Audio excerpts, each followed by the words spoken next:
पर ईस्टर तो मैं उसको कहता हूं कि जब शब्द के बाद एक महानिंद्रा आएगी, जिसको कहते हैं योग निंद्रा। उस निंद्रा के बाद जब आप जागोगे, शब्द की एक अवस्था होती है जहां सार शब्द होता है, उसमें तुम्हारा एक नई जागृति होती है। That is called the awaking. Easter कहते हैं, ईस्ट मतलब पूर्वागमन। ऊपरी दिशा में जाना, उसको ईस्टर कहते हैं। ईस्ट की ओर जाना, ईस्ट की ओर की गति। ईस्ट इंग्लिश वर्ड है। इसी तरह से इसको अगर संस्कृत में ईस्ट मतलब वो भी परमात्मा ही है, जिसको ऊपर है, परमात्मा की ओर जाना। और वहां का तुम्हारा ब्रह्म स्वरूप तुम्हें प्राप्त करना है। तुम खो चुके हो। काल पुरुष ने तुमको तुम्हारे ब्रह्म स्वरूप से निकालकर, तुम्हारी आत्मा को उस तुम्हारे बॉडी से निकालकर अपनी बनाई, अपनी रचित शरीर के अंदर तुमको डाल दिया है। तुम जिस ह्यूमन बॉडी के साथ चल रहे हो वो दरअसल तुम नहीं हो।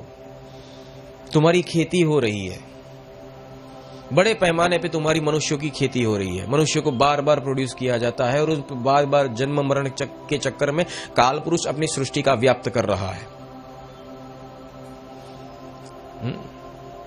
माली आवत देखकर कलियन करे पुकार, ये साहिब उस जमाने में जानते थे, आज अंधे नहीं जानते हैं।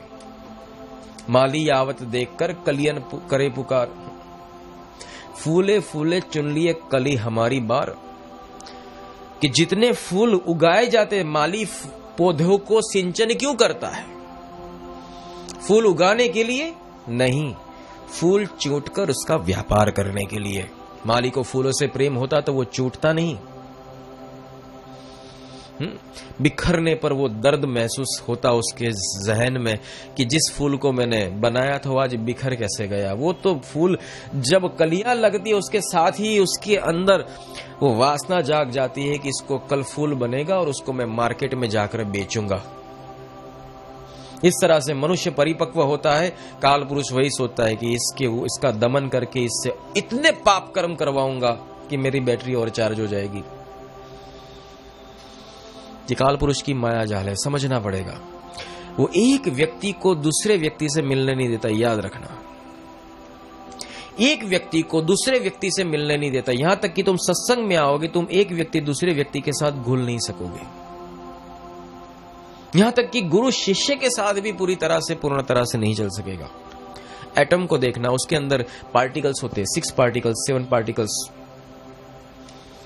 वो जुड़े हुए होते हैं।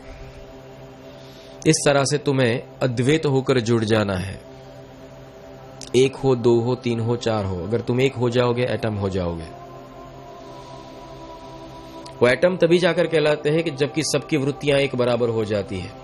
मेरा तेरा आता ही नहीं है, सोच समाप्त हो जाती है। साहब की सोच वही मेरी सोच, वो अद्वैत हो गया, एटम हो गया। दैट इज कॉल्ड द ब्रह्मास्त्र। ब्रह्मास्त्र आया सर्वोपरि।